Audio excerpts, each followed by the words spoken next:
জাতীয় প্রাণী সম্পদ সপ্তাহ 2025 উপলক্ষে ফ্রি ভেটেরিনারি মেডিকেল ক্যাম্প, কৃত্রিম প্রজনন সেবা, ভ্যাকসিনেশন, কৃমিনাশক ওষুধ বিতরণ।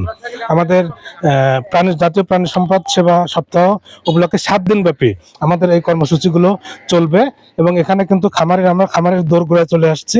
আমাদের সাথে উপস্থিত আছেন ঈশ্বরদী উপজেলার সুযোগ্য উপজেলা প্রাণী সম্পদ কর্মকর্তা কৃষিবিদ Mosammat Aklima Khatun sir.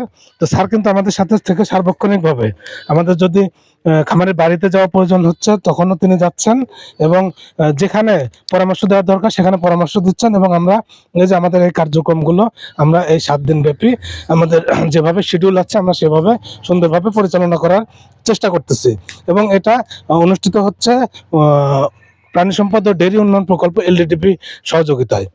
Vaccination, free medical camp, deworming এই কর্মসূচিগুলো আমরা পালন করছি। তারই ধারাবাহিকতায় আমরা এই খামারের বাড়ি বাড়ি গিয়ে এবং ক্যাম্পেইনের মাধ্যমে আমরা এই প্রোগ্রামগুলো করছি। আমরা যেটা চাই সেটাই তারা দেয়, বুঝছেন।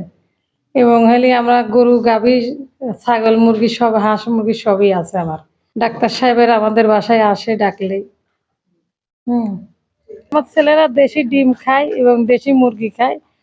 আমার স্যারেদের বললে আমাদের ওষুধ পানি সবসময় আশেপাশে দাঁড়ায়, দেয়। এটাই আমাদের লাভবান।